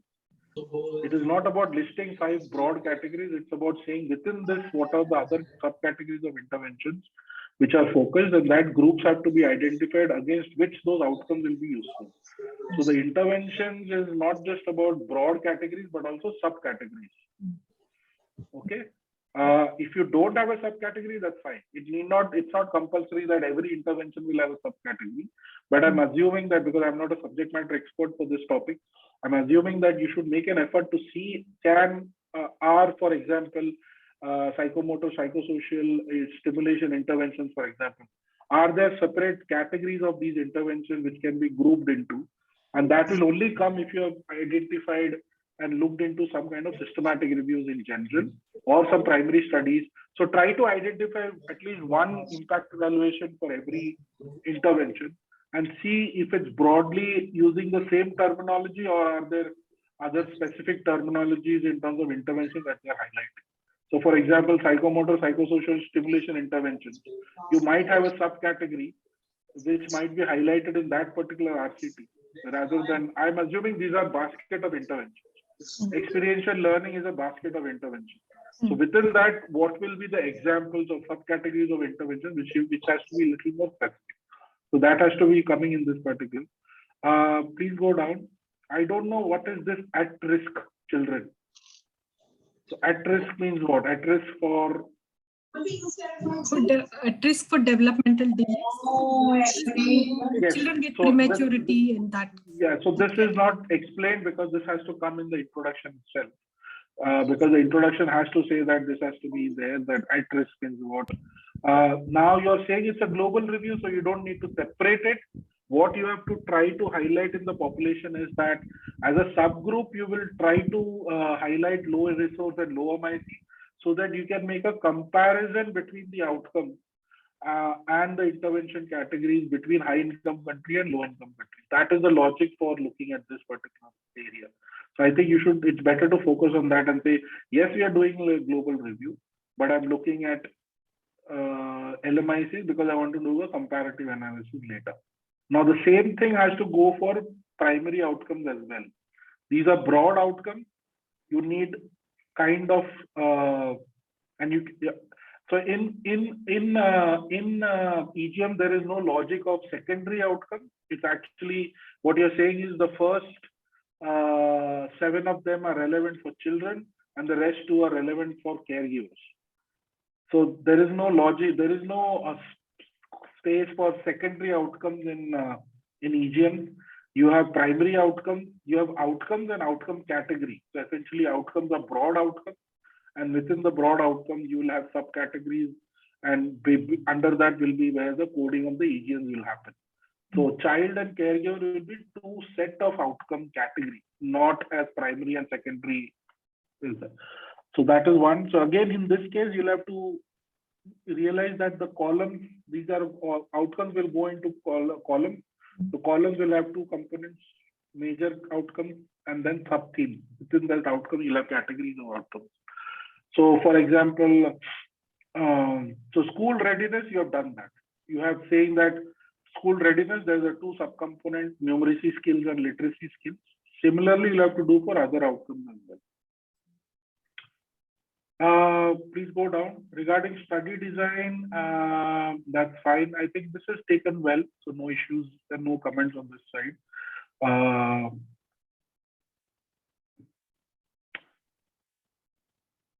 Yeah, stakeholder engagement, I think I've already commented.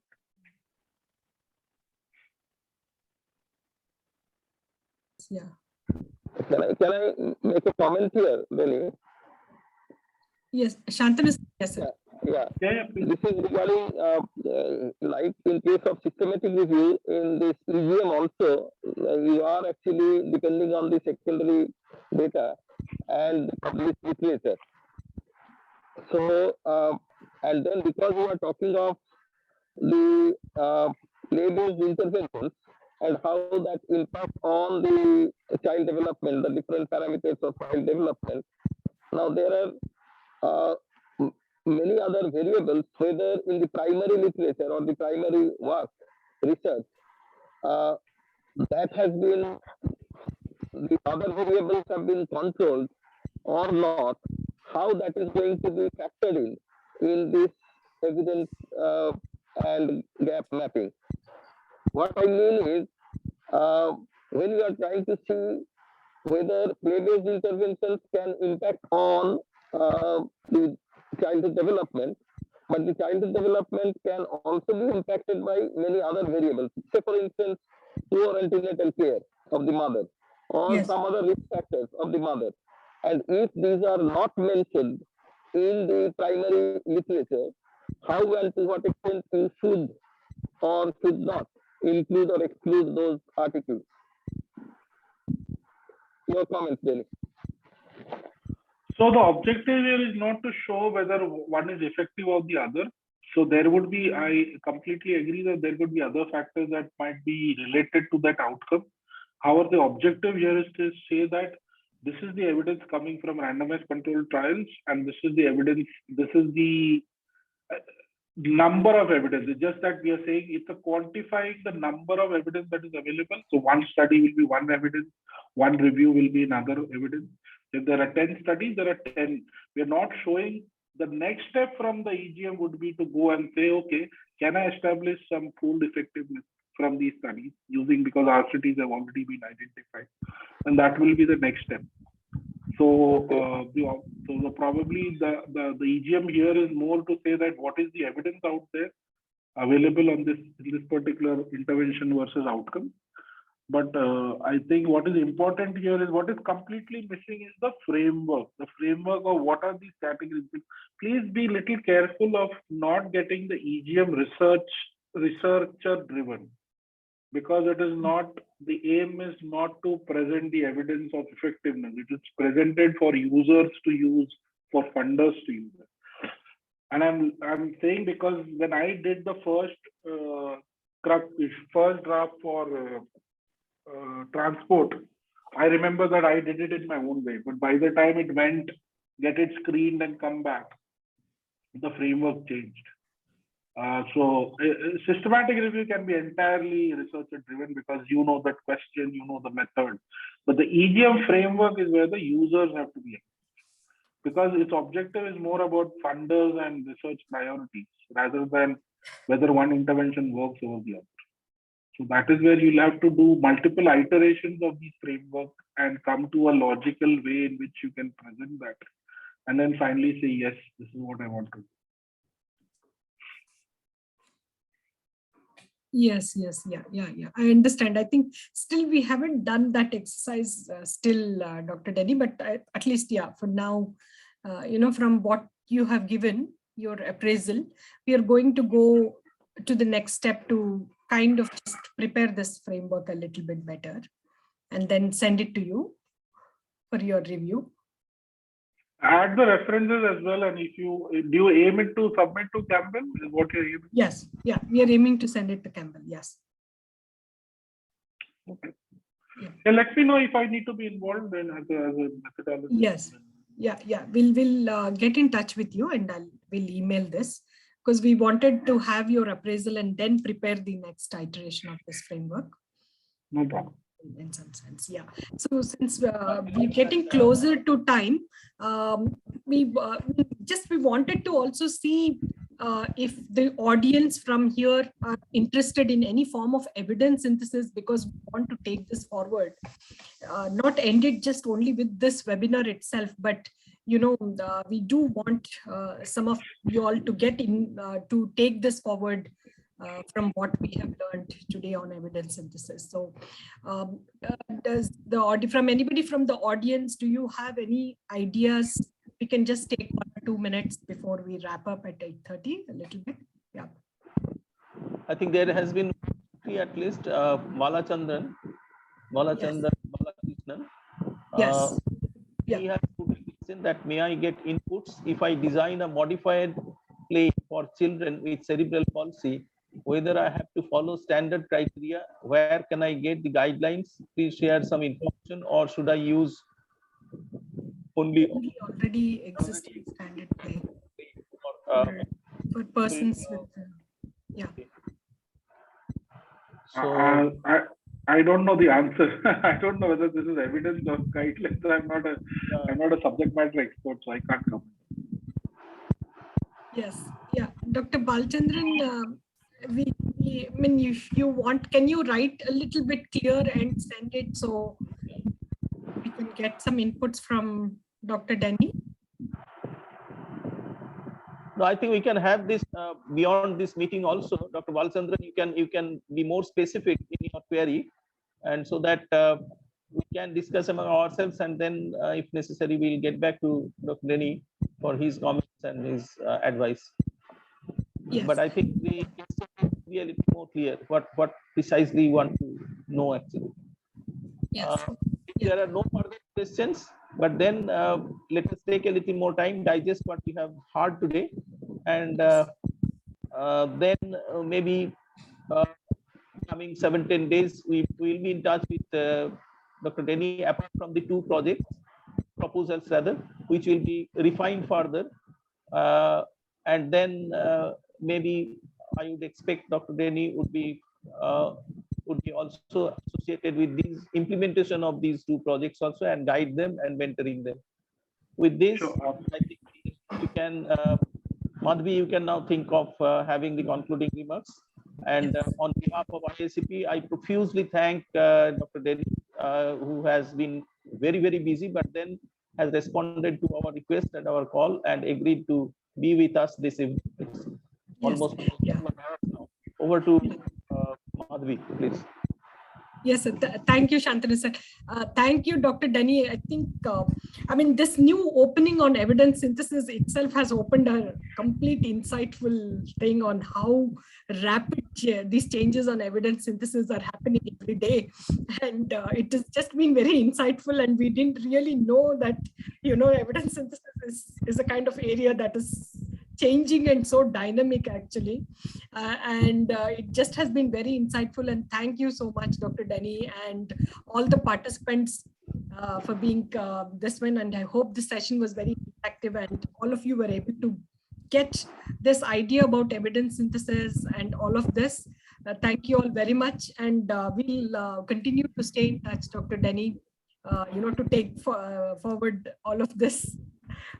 Reviews and EGMs and all of that from our side. And of course, yeah, we have Professor Beena from Usmania University, a very senior professor and emeritus professor, and also who does a lot of work with prison inmates.